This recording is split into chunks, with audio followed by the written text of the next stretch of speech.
दोस्तों, हम सभी जानते हैं कि हमें ये आज़ादी बड़ी मुश्किलों से मिली है। लाखों लोगों ने अपने जान की बाजी लगा के हमें ये आज़ादी उपलब्ध कराई है।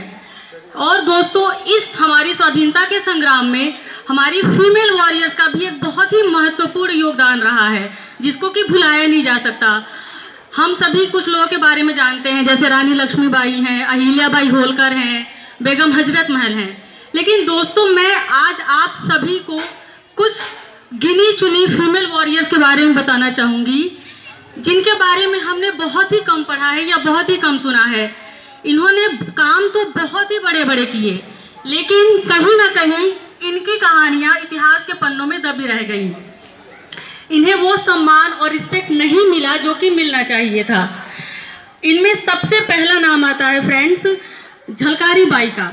दोस्तों, क्या आपको मालूम है झलकारी बाई भी उसी झांसी से आती हैं जहां से रानी लक्ष्मीबाई आती हैं? बहुत ही कम लोगों को मालूम होगा।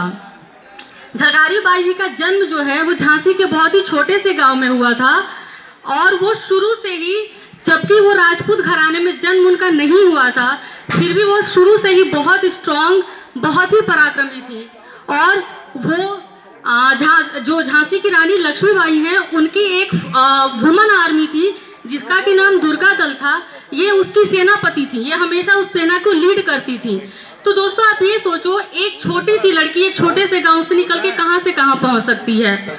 और वो बहुत जल्द ही रानी के प्रमुख सलाहकारों में शामिल हो गई थी। अब मैं आपको ये बताऊंगी कि ये फेमस क्यों है। एक्चुअली एक इनके साथ एक जुड़ा हुआ बहुत ही रोचक किस्सा है जो मैं आपको शेयर करना चाहूंगी। ये हूबहू रानी लक्ष्मीबाई की तरह लगती थी, एकदम उनकी ये परछाई थी। तो इन्होंने क्या किया, जब ब्रिटिशर्स ने किले पे अटैक किया, तो उस समय इन्होंने रानी का वेश लेके खुद लड़ाई करती रह गई और रानी को किले से बाहर भगा दिया।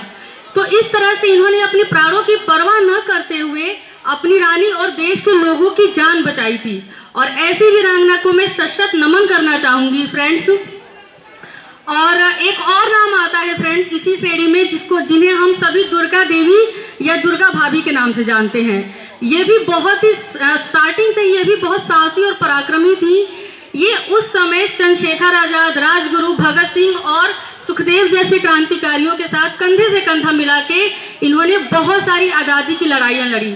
ये हर विरोध में और हर तरह के आंदोलन में जाती थी। इन्होंने लाला लाजपत राय के साथ बहुत सारे विरोध प्रदर्शन किए। दोस्तों, क्या आपको मालूम है, इनको बोला जाता था the iron lady of the India.